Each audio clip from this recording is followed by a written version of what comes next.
Good morning. Welcome, Sharon, to the first podcast that's been dreamt into creation. And no surprise, you are the one to help make this a reality for the Moksha Group. The Moksha Institute is a group of committed global citizens that are working to create more peace and harmony and love in the world, specifically by changing the way that we work, by bringing in opportunities to love more, to grow, to outgrow ourselves, and to create transformation that changes the world.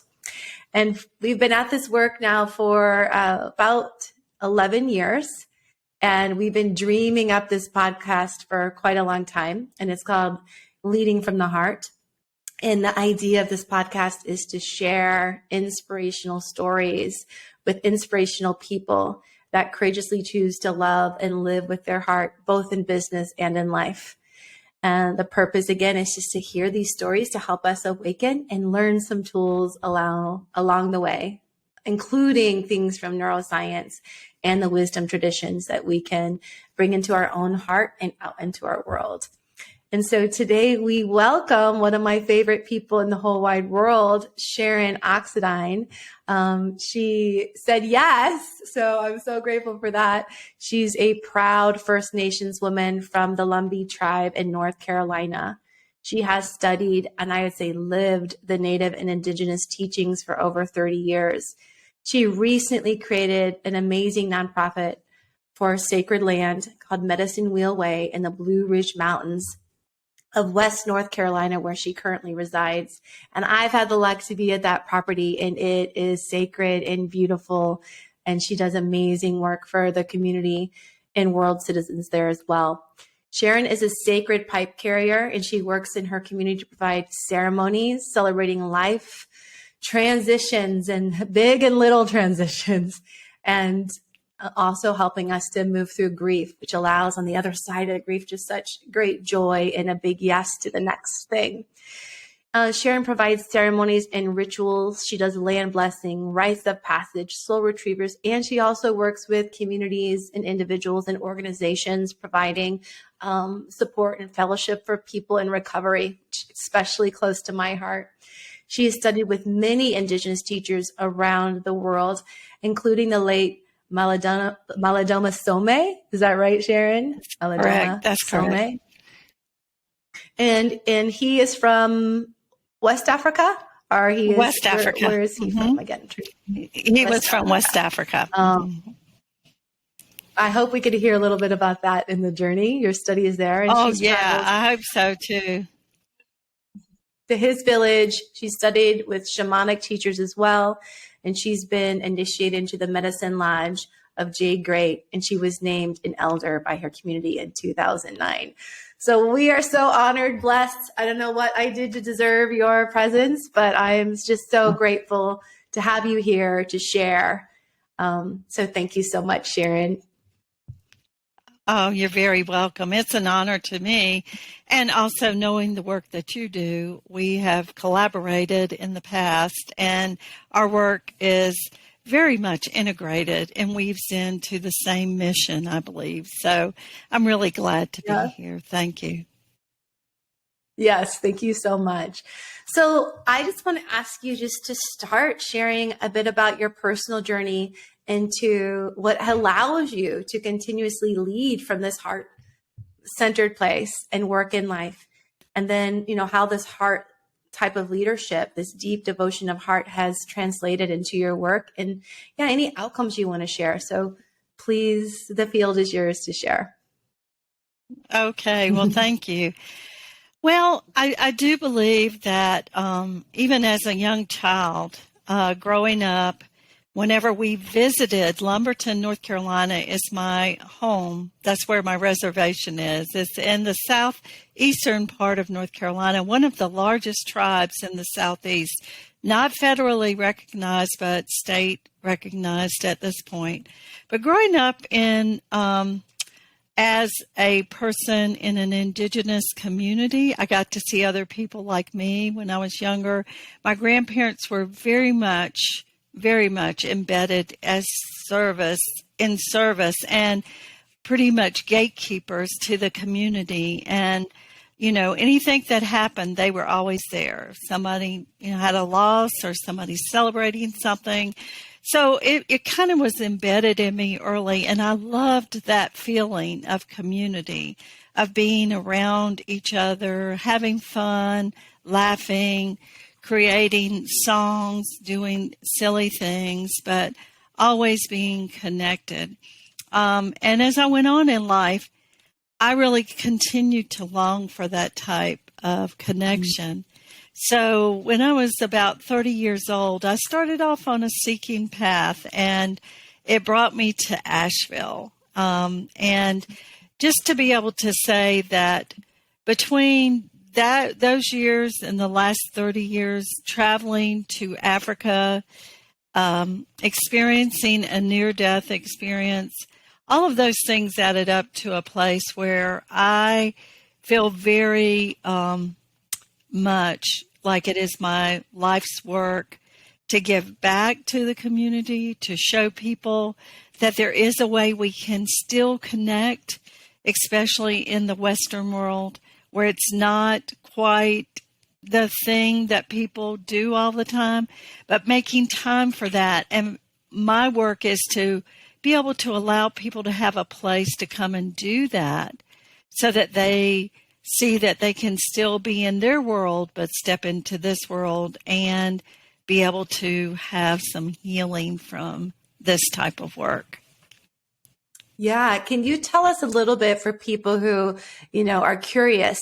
Can you give a couple of examples of like what the work is and what it's like and how you lead people into their heart? It sounds like, it's not just leading people into their own heart, but it's through community. People are able to do this bigger healing work so they can go back and serve. So any unique approaches that to help people understand what it is that you specifically do, or Sure.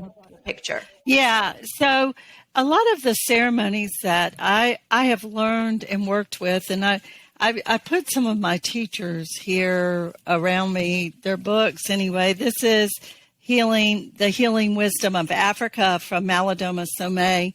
So from Malidoma's work, I took many important ceremonies, but one of the most important ones was the rock or mineral ceremony.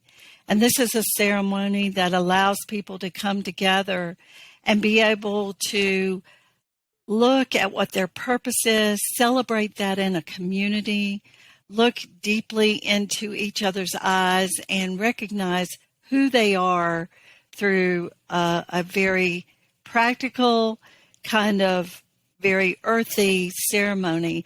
People at first are very reluctant to do this ceremony because you're not talking. This is all about connection by spirit to spirit.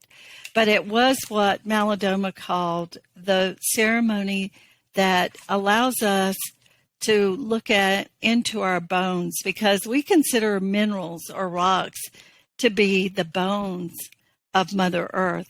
So Malidoma always said those bones hold so much information for us. Being able to tap into that for each of us allows us to step into that place of what is deeply in our bones for us to do. What have our ancestors integrated into our body and into our spirit that we're here to work on? So that's one of the things that I can say that has become something that I bring to lots of communities. Is people call it the rock ceremony, or it's called by African name, the mineral ceremony. At Medicine Wheel Way, we have some ceremonies that are ongoing. One of them is a sweat lodge, and I work with one of my medicine partners, Grandmother Red Hawk, who pours water. And we work together because sweat lodges take a lot of work, a lot of time, a lot of energy. But it is a place where we bring all the elements together: earth, water, air, and fire.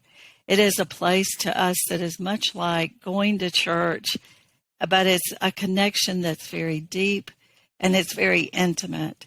So I have found that the community here has received that really well.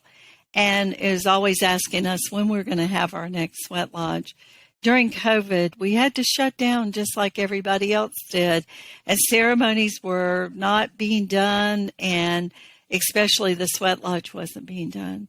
But when we started back, people turned out in groves. So, yeah, I just want to comment first on the mineral or the rock ceremony I was lucky enough to be part of. And I do recall going through that ceremony where you are kind of face to face, silent with people.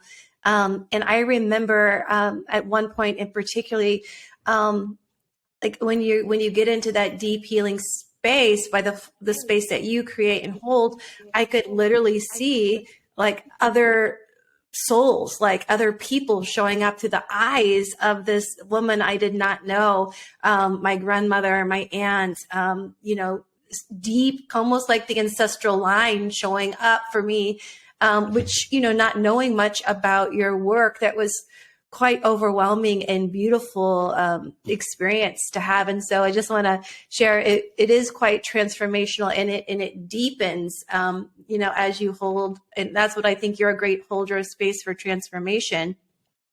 I also want to share, ask you a question. One of the things that I'm struck by with you is I think there's a hesitancy in people on some level to ask to participate in ceremonies, especially if it's from a different culture, or if it's being honored by a tradition that has experienced a lot of oppression.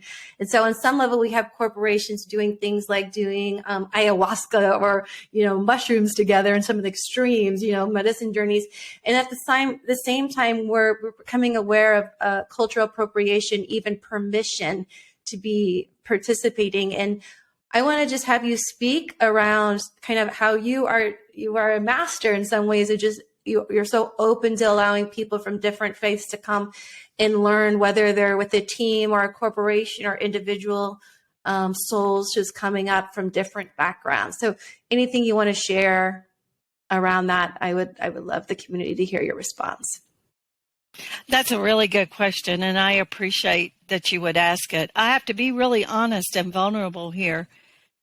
When I first started out in this work and when I was approaching my teachers, there were many times, and I remember sitting in circle and saying, I am very angry at this world, at what they have done to my people, all of our First Nations people. And this was 30-some years ago. And I had a very wise Indian woman who was from the Mohawk Nation who told me, you will never be able to do this work unless you can forgive everyone and understand that when people come towards us to learn this, they are bringing their very best and their heart, and they want to learn it so they can support us and be a part of us all going together. I believe we're moving towards a place. We might not see this. I might not live to see this, but our world is headed towards a place where there's not going to be a big difference. We're all going to be integrated. The colors are going to be so integrated. The First Nations people, a lot of our people of color, are so integrated now into other communities, into other cultures. And that's, I had to work on that. What I'm getting to say is that I had to work on forgiveness. I had to forgive what other people and their ancestors have done and realize, and it's true, when people show up from ceremonies, they're always very respectful. And if they're not, if they do something that is not in line with what I would have them do, I can tell them in a gentle way. I don't have to embarrass anyone or make them ashamed of it. I don't usually try not to put a lot of rules out there or things that people have to do. One of the things that we're really, Native people are really proud of is our ceremonies, our rituals, and what we do as far as like smoking a pipe. But we don't ever tape those kind of things. And I'm always having people ask me, can we tape you? Can we and I always say no. My teachers told me no, that it's more than just taking the medicine away from us. It's about humility. It's about me staying right-sized. It's about me understanding as an elder, it doesn't mean that I am here to be first. As a matter of fact, most elders are at the end of the line. We are here to serve the community. That means that our people, we're here to feed our communities and make sure they eat first. Because when our community is healthy and they are full of spiritual food, they will take care of the elders. And Malidoma always said, elders will live longer the more a community takes care of them. And so whenever we have a community, I always remind people when we have community gatherings, I'm here to serve you. I'm here to make sure that what you want to do in life, that you're able to do that. And I'm going to give you some things that will support you in doing that, whether that's your career or your family, growing your family, finding a mate. There's so many people that are looking for partners now, are looking for healthy partners, looking for to have a family of their own, or to create something in their work. That's what I'm here to do, is make sure the community is thriving. When the community thrives, we all thrive. And that's what eldership is about. I love that. How, for all the leaders listening, who are thinking, how do I, so on one level, leaders listening, aspiring leaders, they can find the appropriate way to reach out and do the personal work. So much of the way we show up is how we heal the invisible, what's under the surface, our histories, the things that are our unconscious agreements that we make. And so by being in community, I think we're able to heal quicker, faster. That's been my journey. So we outwardly show up in a more effective way with the people we care about, and we can manifest more. But if you're working, if you're working with an established group and you're taking them through a ceremony, whether it's the pipe ceremony or it's the rock ceremony or sweat lodge, what is that transformation like when you have a group of people who have existing relationships that might have, maybe some difficulty there? So, because we work with difficult teams who might have difficult experiences and histories, and ceremony has a totally different way of helping people. You're not talking about stuff all the time. You're not applying it with your head, but any wisdom you can hear about how this is so transformational. What's actually happening? What do you think is actually happening to groups of people when they go through these things together? Well, it's my belief, and I've seen it happen, because, I not only, hold space and containers for people to do this work, I have done the work too, and sometimes at a more radical level. And I realize that sometimes people are not ready for that. But say you're going to do an earth ritual with a group of people, and this is where we are digging some actual graves where people are laid into these graves. The earth comes up to their neck. They stay in there as long as they feel like they need to. There's something that happens whenever people are exposed to elements on that level that allows for a level of vulnerability that we don't get when we're sitting in a group, in an office, on the grid somewhere, or when we don't see people in their struggle or who they are in their humanness. Because what happens when you do these types of rituals, you will start to see someone come into a vulnerable state, and you begin to understand, wow, that person's got some real struggles there. And I wasn't connecting with them on the right level, because here they are showing up to this work and really trying to do it, but they've got some issues that are going on in their life that they, don't feel good about themselves, or, they don't feel good about who they are or how they show up. But yeah, when we start to do this type of work, that vulnerability is going to come out. And it's really not me. I really believe it's exposure to those elements, because earth, air, fire, and water are our basic parts of this Mother Earth. And those were the things that First Nations people, Indigenous people realized these were the things that we were born into, and they were here to help us and to help us, be able to grow and connect. So that's what I see it happen all the time. I've seen people come together, do a ceremony, and start, to either cry together or laugh together or understand a little bit more about who the human person is. Because at some point, we are all here wanting to belong, be a part of, be needed, be, recognized. And that's what ceremony and circle allows us to do. Rituals allow us to do, is to come together and belong to something bigger than ourselves. Gosh, that's so beautiful. I really, just even reflecting on the opportunities I've had to, be in your circles, just really life changing in so many ways. And I would describe it as deep bone softening, like the armor softens, the tears aren't like, for me, out of control sobbing that I'm embarrassed about later. It's like a soft trickling of just like and it's mixed with a feeling of old grief kind of washing, but also like longing, like not even knowing what I was missing, and I think feeling so grateful to be part of these experiences you create, because that deep longing we feel with TV, substance, food, sex, all the things. And then on the other side of it, sometimes there's still a feeling of emptiness, that short-term fix. And I would say, doing group ceremony with you, in, small team settings that we've done together, but also in the broader community, there's a deep filling of spirit, of connection with all around. And that's kind of transformational, because it turns down the volume on the looking for something that is always fleeting.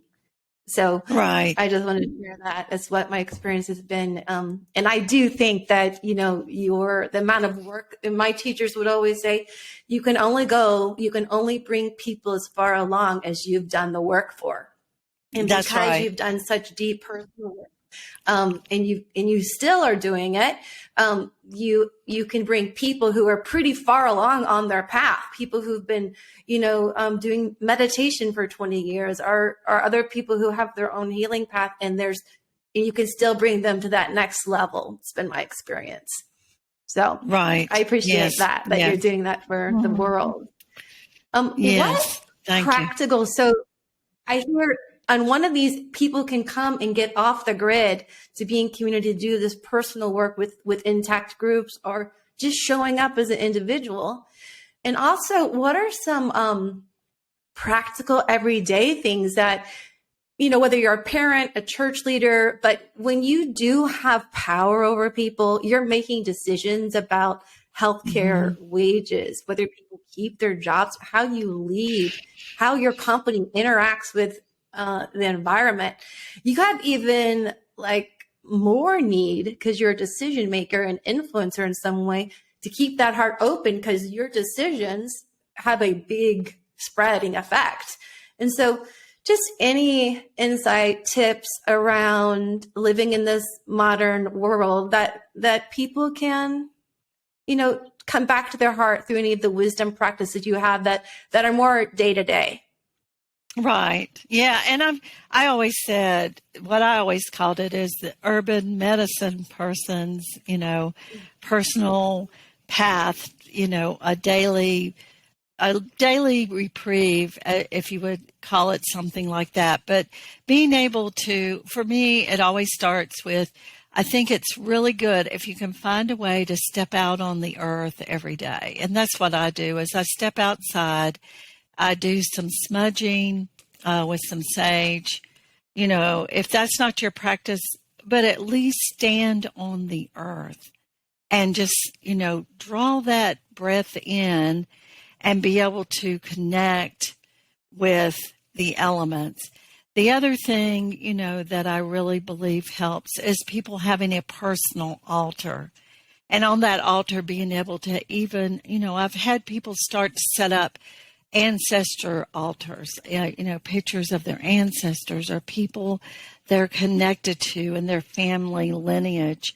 Because First Nations people, we're not the only people with ancestors. We all have ancestors, and we all have people that we need to honor those cultures and those traits where we come from.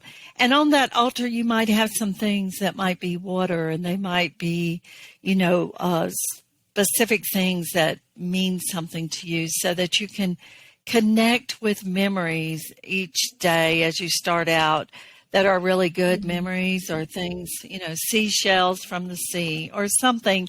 But having your own place where you go and you connect in to that energy. In lots of Indigenous tribes, it starts out every morning.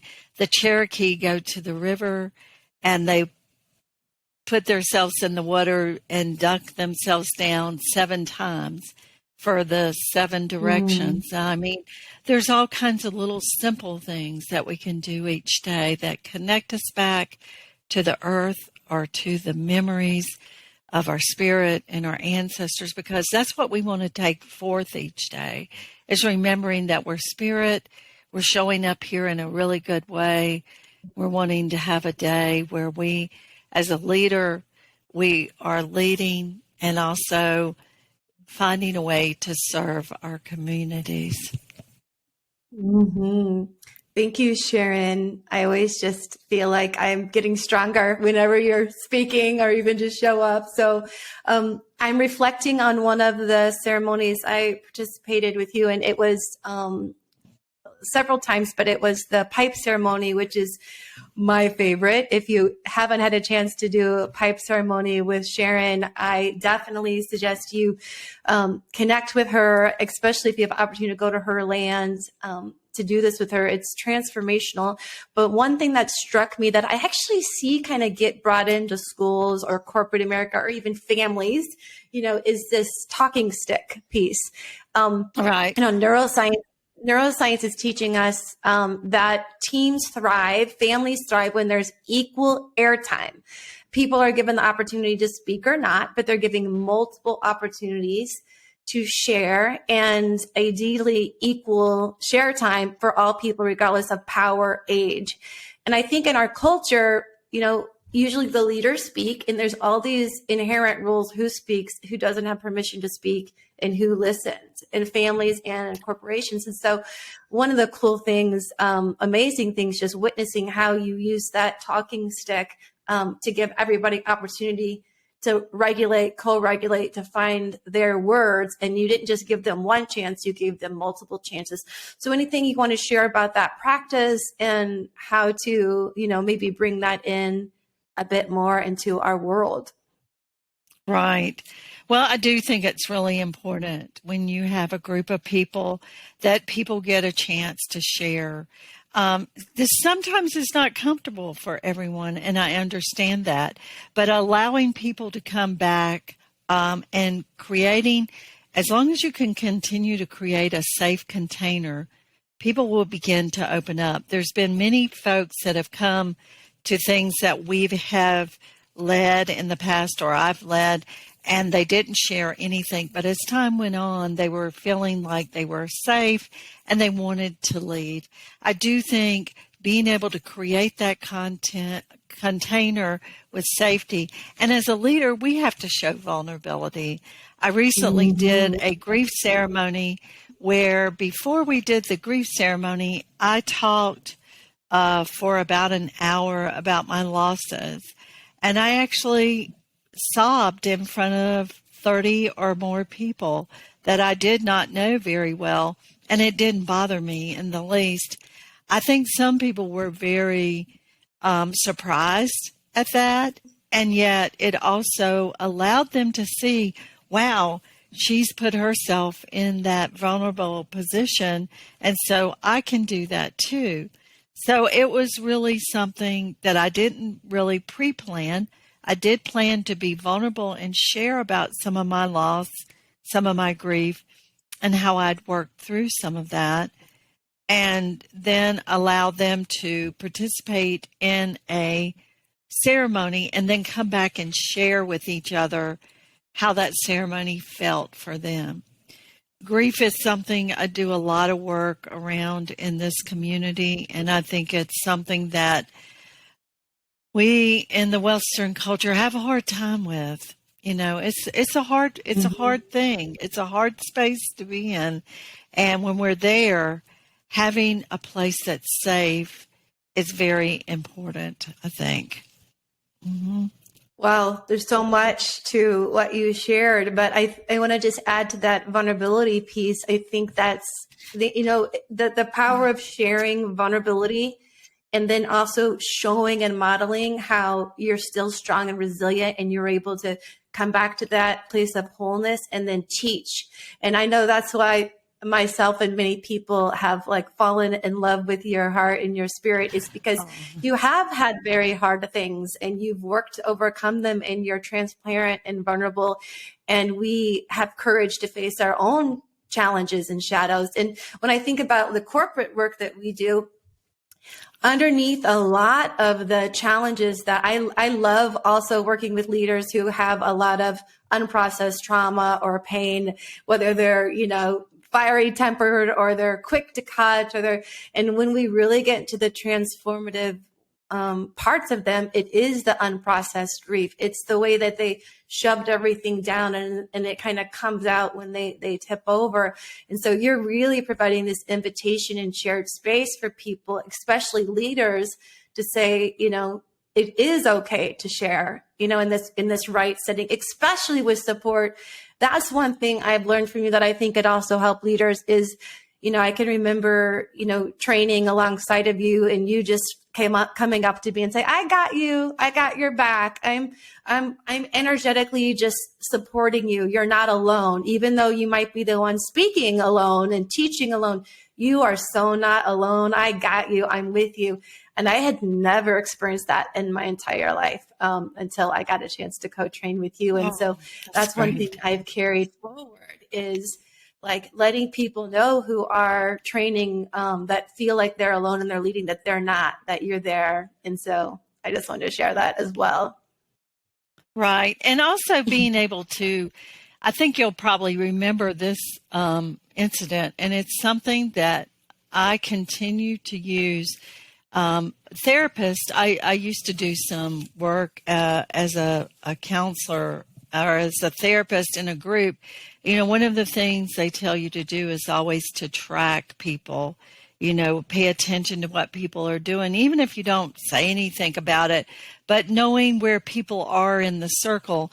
And we were in a group where this young man continued to bring his guitar into the group. And nobody knew anything about him. He wouldn't share anything. He just brought his guitar every time. And so by the second day, I just said, hey, are you going to keep coming with that guitar? Or are you going to play it? And unbeknownst to us, this was a master musician that had had a tragic accident or illness that did not allow him to perform anymore, but he could still play music. He was very self-conscious because of his inability to speak as well. But when he started playing the guitar and singing, everybody started dancing and everybody started celebrating him. And see, that's what I think is so important, is pay attention. What if nobody ever said anything to him that weekend? He kept bringing that guitar because he wanted to be invited in. Sometimes when we're in a circle, people want us to notice something about them. They want us to pay attention to the fact that, they're showing up, and they may, be looking down, or they may, be very sad or have tears in their eyes. They want us to notice that something's not right, or maybe something is really right, and we need to celebrate that. So I just think it's the thing that a leader has to do is track folks and be aware of what's happening in the circle at the same time while you're leading people. Sometimes it's a lot of energy, that's going out there, but it really does pay off in the long run. Well, and what I do remember that moment, and it was transformative moment for him and his wife and for the entire group. I have to be honest, there was like a 5-minute period where he was gathering the courage, and he tried and he almost just tucked himself out of it. And there was a lot of silence, and all of us were wondering if he was going to pull through and or if it would not work out.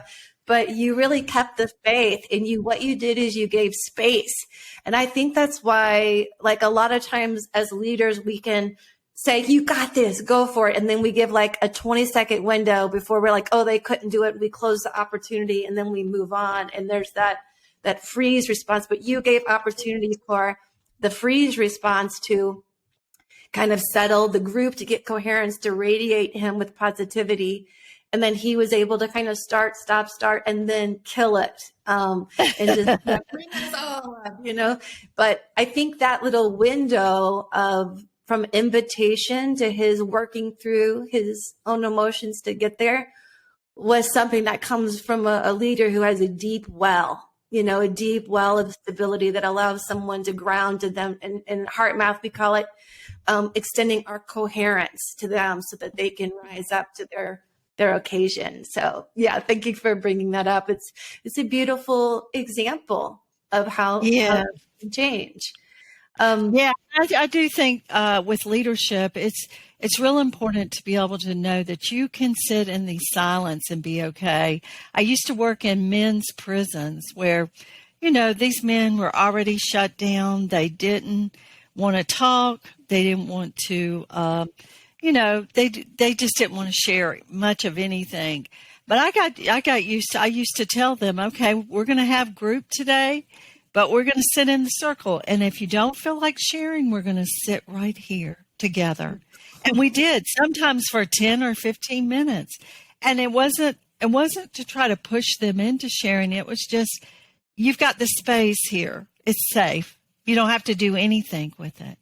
Yeah. And so the expectation is not always you've got to perform or do something. What you want to do is allow people to just show up and be who they are and be okay. Because there's not a lot of places out there where we can just show up and just be okay without performing or somebody expecting something to happen. And when I'm sharing my story, I pause a lot. I stop a lot. I just let go and just let spirit take over. I just let that story be what it's supposed to be. And I don't feel like I have to be on performance mode all the time. And that's one of the things I think we can offer people. Yeah. And I think one thing I noticed when working with you and seeing you work with teams and groups of people is how you really take the time to connect with the elements, as you were alluding to earlier. But not only do you just kind of mentally connect to them, I've seen you do it with such heartfelt presence that I've seen nature respond to you. I've seen the turkeys come in. I've seen the trees drop thousands of leaves just right after you honor the trees. I've seen for the first time ever, like, evidence that there is this connection that we can make as humans to the natural world, and that the natural world can respond in that container. And so for me, I'm not able, I can feel it with the wind sometimes, but for me, it's like if I'm getting ready to lead a group of people or have a hard conversation, it might be walking outside and putting my feet and hands in the earth, maybe just laying down and calling on the feeling of earth energy, of groundedness and courage of the sun, and water to allow emotions to roll through. And so I have kind of found my own way to do that. But you really, in a palpable way, when leading teams and groups, I think restore this like belief that has been taken from us, that we do have a living connection with our environment, and it does respond to our energy and also helps us.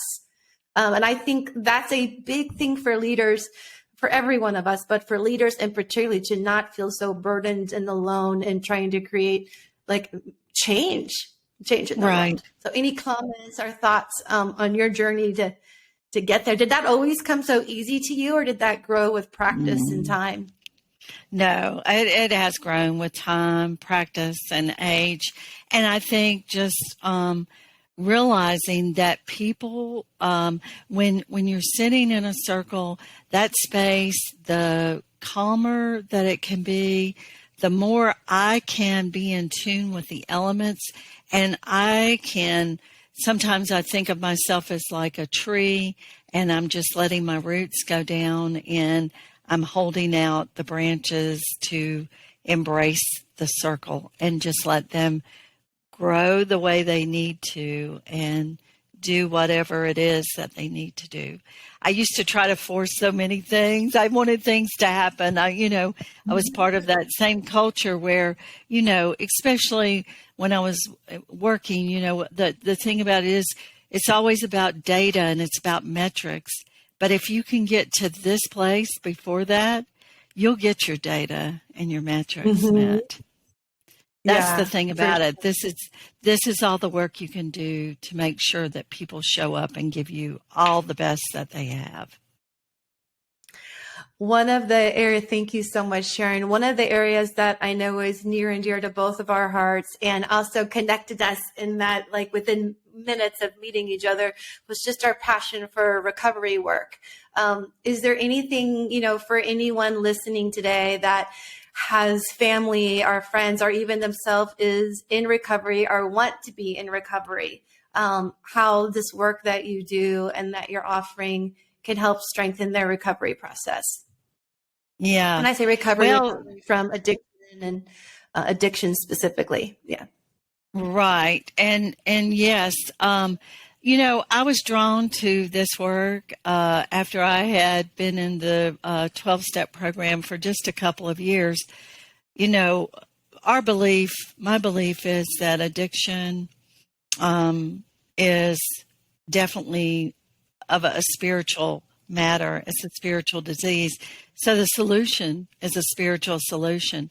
So being able to find something that people can connect with spiritually is always a good thing. I think a lot of the circles that I do have a lot of people from the 12-step program, or a month or so ago, we did a rites of passage 4-day process for people from a treatment center.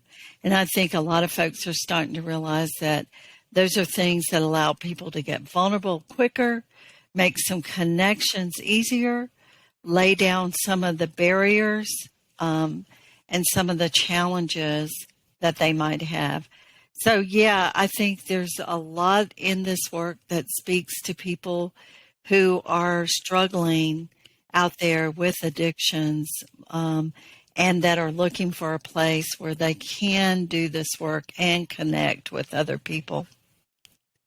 Yeah, I just want to echo in my work around addictions, and that's even working like with executives at the executive level. As people move up in leadership, they become more isolated, more vulnerable, really more careful about everything that they say, and who it will get around to, what will, like, impression managing, right? Because their words carry so much weight and can be shared out of context. And so there's less community as we typically grow up within any organization or into leadership. But also around addiction in particular, there's so much shame involved in that. And we know that shame fuels addiction. And we know that loneliness fueled isolation is the worst condition for humans. And so when I'm talking with folks who are struggling with addiction, they'll say loneliness is my biggest trigger, isolation. And I feel like what you're providing also is opportunities for people to get that deep connection with spirit and with each other in community in a way that is substance free, and so Yes. it's such a beautiful, deep service offering that you're doing. And I'm so grateful again that you're bringing this Yes. medicine to the world. Well, thank you. Thank you a lot. I really appreciate that. Yes.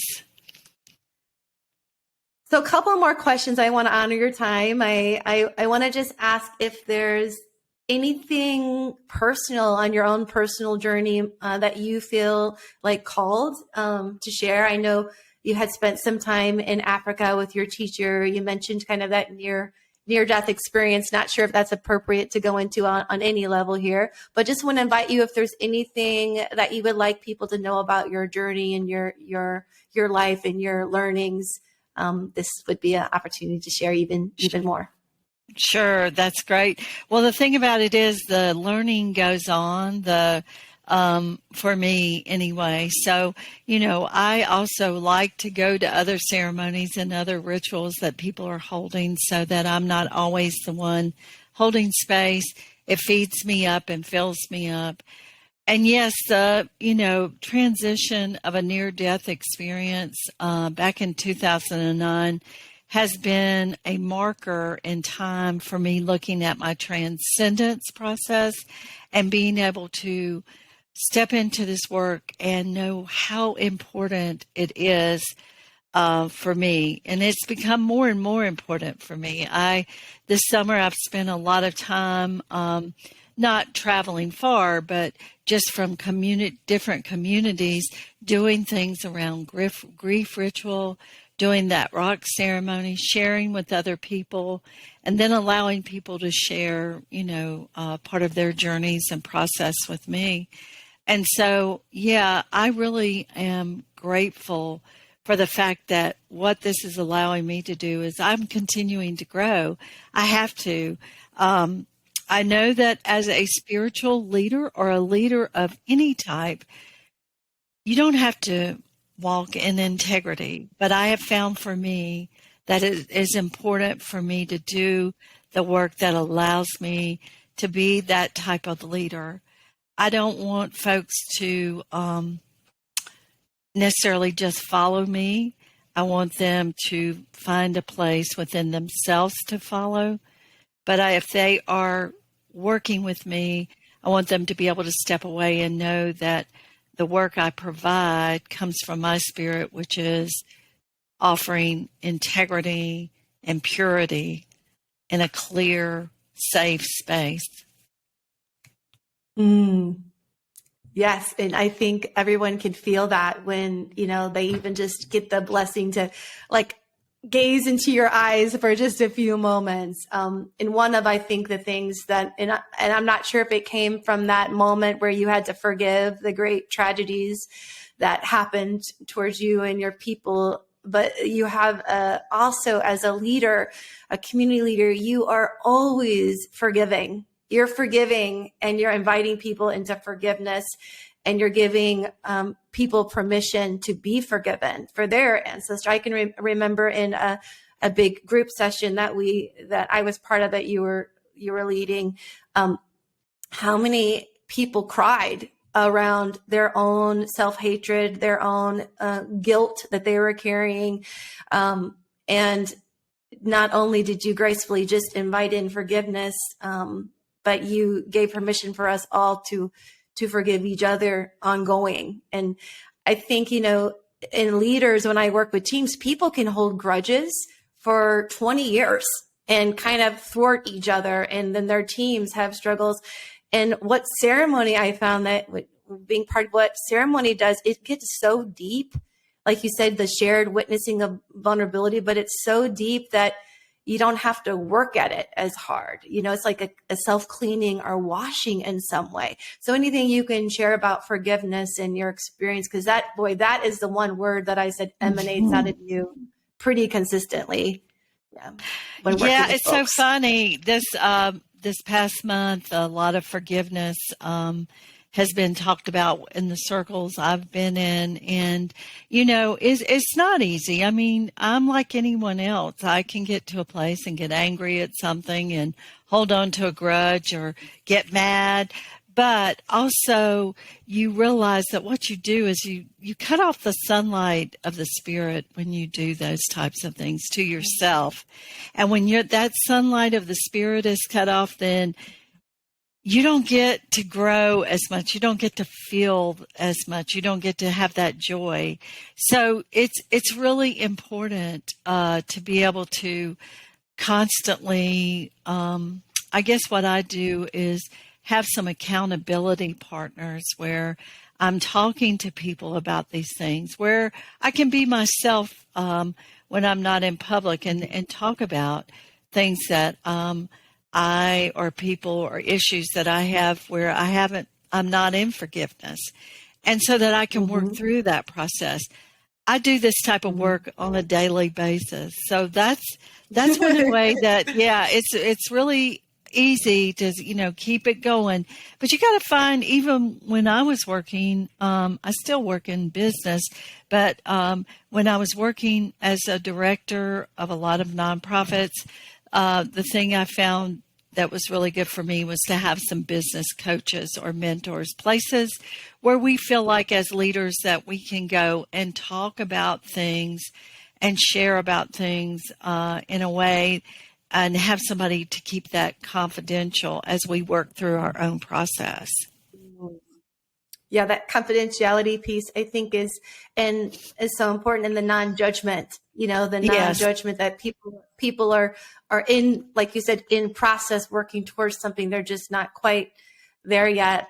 We're lucky enough at the Moksha group to have, asked Sharon to work with teams who are really committed to doing things outside of the box, and also do individual personal coaching work for folks who really want to do this deeper grief work or ceremonial work. And she also has her own nonprofit, outside of doing like the Moksha work and working with the folks we work with, where she's doing amazing work worldwide. And so how can people, if there's teams or groups of people who are interested in through the Moksha group, please just check out our website, read about Sharon. She offers amazing individual coaching as well as team trainings and corporate kind of team trainings. And it's extraordinary.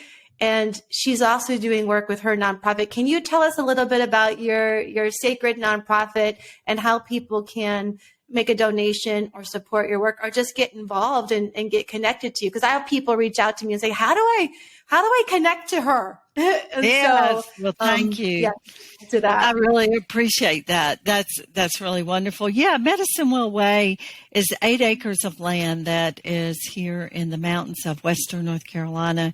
It's a beautiful property that is being maintained by my partner and myself, and we have set up a nonprofit that allows us to have this land set aside so that all people can come together. And our mission is to allow people to experience nature and the elements, connect through Indigenous culture and ceremonies, so that they can better, connect with communities and healing. We do have a Facebook page. Right now we're getting a website worked on. And we also have, we're always doing donations through PayPal at Medicine Wheel Way, and that's just medicine, WHEELWAY, all one word. And yes, we are always grateful. We are a nonprofit and can provide anyone with, the EIN number that they need to take this donation off their taxes. And the community here has been so supportive. We've been very grateful as we continue to make progress in this land that is set aside for community use. Yeah, and even folks can, as benefactors, can, sponsor, young people to come in and go through the rites of passage work, or, benefactors to support your work for people who can't. I know for you, what I've learned is, you're passionate about working with the BIPOC community and finding ways for people to have this healing work for little to no cost out of their pocket. And so part of that Right. is finding people who do have a means, who believe in this work and can support that. So there's many ways to get involved and support Sharon. I'm always inviting her here to come to St. Louis. We sure need this type of healing work in our community. And so I'll continue to invite and all those who can have any opportunity to be in ceremony. I find it so healing, and I've never met anyone who hasn't. And so thank you, Sharon. Is there any last words? Maybe you can Can you close us out in some way that you think would be good for the group? Because I love your openings and closings. So if I can put you on the spot and ask you to close us out, and all the listeners out there, I would be grateful. Well, thank you. Yeah, I'm really grateful and honored to have been here today. It's always great to be able to talk about this work and talk about how, we can all work together and hopefully bring some healing to ourselves and to this planet, to Mother Earth. And so I guess, what I would say is just my own prayer of, I say Ahoma Takuyasan, which is all my relations. So we are all related on one level or another. And we are also related to these beautiful elements that we are trying to protect and support, to continue to be there for our children and our grandchildren. And so, there is a prayer that the Native people say, to Creator, help me to be willing to walk the Broken Beauty Trail. That is a trail that where we are seeing that even though in our brokenness we are still beautiful, the world is still beautiful.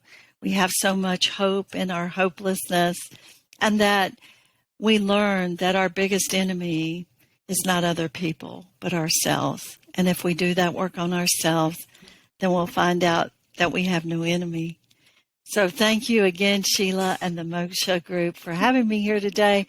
I'm looking forward to a long working relationship with all of you. And I'm very honored to know that you're trying to support this type of work.